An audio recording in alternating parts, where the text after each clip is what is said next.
আসসালামু আলাইকুম। নবম শিক্ষার্থী, আশা করি তোমরা সকলে ভালো আছো।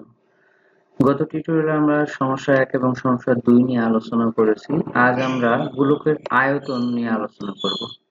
আমাদের দৈনন্দিন জীবনে আমরা যখন পেয়ারা বা আপেল খাই, তখন এতটুকু সবাই বুঝি যে ছোট পেয়ারা বা আপেলে যতটুকু পরিমাণ খাদ্যবস্তু আছে, বড় পেয়ারা বা আপেলে তার চেয়ে বেশি পরিমাণে খাদ্যবস্তু আছে।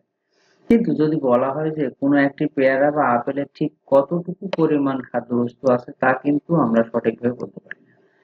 সঠিকভাবে ওই পেয়ারা বা আপেলের খাদ্যবস্তুর পরিমাণ জানার জন্য ওর আয়তন নির্ণয় করা প্রয়োজন। মনে করো তোমার বাড়িতে তুমি একটি গোলাকার অ্যাকোয়ারিয়াম বানাতে চাও। তোমার অ্যাকোয়ারিয়ামের 2/3 তুমি পানি পূর্ণ করতে চাও এবং 1/3 বায়ু পূর্ণ করে রাখতে চাও। তাহলে তোমার অ্যাকোয়ারিয়ামের আয়তন নির্ণয় করার প্রয়োজন হয়। আবার একটি ফুটবলের মধ্যে কতটুকু ফাঁকা বা শূন্যস্থান রাখতে হবে তা জানার জন্য ফুটবলের আয়তন জানা প্রয়োজন। প্রাকৃতিক জীবনে যে কয়েকটি সমস্যার কথা উপরে আলোচনা করা হলো, সেগুলো সবই গোলক জাতীয় বস্তু এবং গোলকের আয়তন বিষয়ক সমস্যা। তাহলে আমাদের গোলকের আয়তন কিভাবে নির্ণয় করতে হবে তা জানা দরকার। চলো আমরা গোলকের আয়তন নির্ণয় করার কৌশলটা শিখি। দলগত কাজ। তোমাদের নিজ উদ্যোগে প্রত্যেকটি দলে একটি করে প্লাস্টিকের খেলনা বল সংগ্রহ করো। বলটি এমন হবে যাতে তার মধ্যে পানি প্রবেশ করানো বা বের করা যায়। তারপর বলটির ব্যাসার্ধ পরিমাপ করে তোমাদের খাতায় লিখে রাখো। তোমরা তো ইতিমধ্যে কোণক তৈরি করতে শিখেছো। তুমি এমন ভাবে একটি কোণক তৈরি করো যাতে কোণকের ভূমির ব্যাসার্ধ ওই বলের ব্যাসার্ধের সমান হয়। অর্থাৎ বলের ব্যাসার্ধ এবং কোণকের ব্যাসার্ধ যেন পরস্পর সমান হয়। তাছাড়া আরো খেয়াল রাখতে হবে কোণকের উচ্চতা যেন বলের ব্যাসের সমান হয়। কোণকটিকে সহজলভ্য পলিথিন বা অন্য কোনো উপাদান দ্বারা পানি নিরোধক করা যাতে এর পানি ঢালা যায়। দেখো এখানে একটি চিত্র দিয়েছে। এটি একটি বৃত্ত, এর ব্যাসার্ধ যে মাঝখান থেকে এটাতে ধরা হয়েছে আর, এটি একটি কোণক। এই দুটিকে এমন ভাবে তৈরি করতে বলা হয়েছে যাতে এর উচ্চতা এবং এটার উচ্চতা পরস্পর সমান হয়। আর দেখো এখানে দেখা হচ্ছে পানি বলা হচ্ছে 1/3 ফাঁকা থাকবে আর বাকিগুলোতে পানি থাকবে। এখানে দেখো এটা পানি, এই অংশটুকুতে পানি দেখানো হয়েছে। তিনটি চিত্রের মাধ্যমে দেখানো হয়েছে। তোমাদেরকে সরাসরি কেটে বা বল নিয়ে উপকরণ নিয়ে কাজটি করতে বলা হয়েছে। নির্মাণের ত্রুটি থাকলে সংশোধন করো, যদি কোনো ত্রুটি থাকে সেটাই সংশোধন করতে বলা হয়েছে। তাহলে তোমাদের কোণক ও বল প্রস্তুত হয়ে গেল। আমাদের অপেক্ষার পালা শেষ। এখন চলো আমরা মজার মূল পর্বে যাই। প্রথমে কোণকটিকে পানি ভরা যায় এমন করে ধরো, মানে কোণকের এই দিকে নিচ দিকে ধরে এদিকে পানি ঢালতে হবে।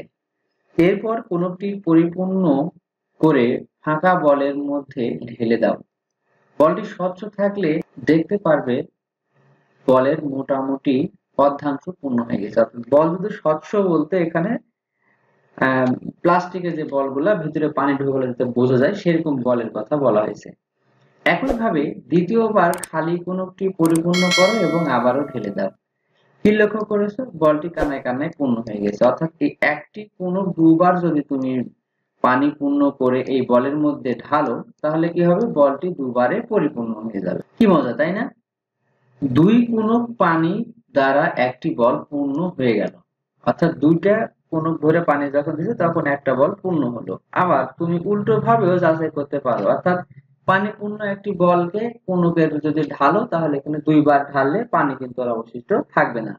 সেই কথাটি বলা হয়েছে। তাহলে আমরা হাতে কলমে পরীক্ষা করে প্রমাণ করতে পারলাম যে কোণকের ভূমির ব্যাসার্ধ ও গোলকের ব্যাসার্ধ সমান হলে, কোণকের উচ্চতা গোলকের ব্যাসার্ধের সমান হলে একটি গোলকের ধারণ ক্ষমতা দুইটি কোণকের ধারণ ক্ষমতার সমান। তাহলে আমরা লিখতেই পারি একটি গোলকের আয়তন সমান সমান দুইটি কোণকের আয়তন।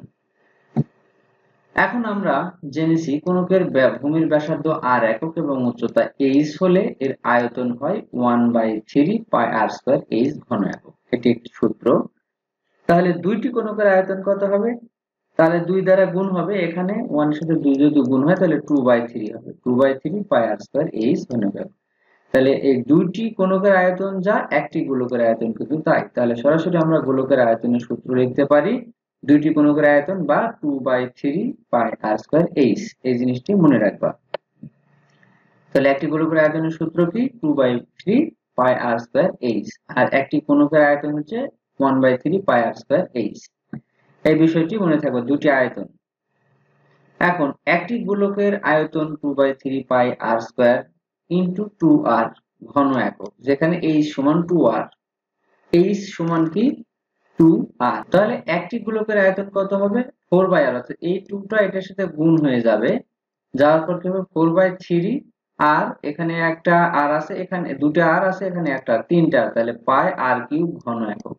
তাহলে আমরা গোলকের ব্যাসার্ধ যদি r একক হয় এবং গোলকের আয়তন, তাহলে সূত্র হবে 4/3 পাই আর কিউব ঘন একক। এখানে ঘন একক, h এর মান 2r, এখানে ধরা হয়েছে 2r। তো শিক্ষার্থীরা আজ এই পর্যন্ত। সামনের টিউটোরিয়ালে আমরা এই সূত্র ব্যবহার করে নিচের দুটি সমস্যা আছে, সেই সমস্যা দুটি সমাধান করার চেষ্টা করব।